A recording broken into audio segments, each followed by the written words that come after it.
मोदीजींनी जे निर्णय घेतले ते ऐतिहासिक होते, अभूतपूर्व होते. होते की नाही सांगा? ऐतिहासिक होते की नाही? अभूतपूर्व होते की नाही? देश बदलणारे होते की नाही? गरिबाच्या जीवनामध्ये परिवर्तन करणारे होते की नाही? या प्रत्येक निर्णयाचा विरोध सुप्रियाताईंनी केला. प्रत्येक निर्णयाचा.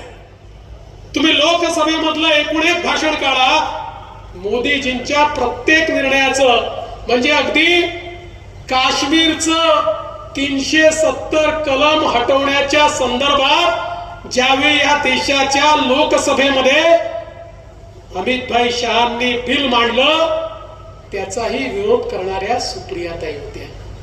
त्यामुळे आता बारामती मतदारसंघाने हे ठरवायचं आहे, व्यक्ती मोठा नाही आहे, ही काही शरद पवारांच्या विरोधातली लढाई नाही आहे. बारामती मतदारसंघातल्या लोकांनी हे ठरवायचं आहे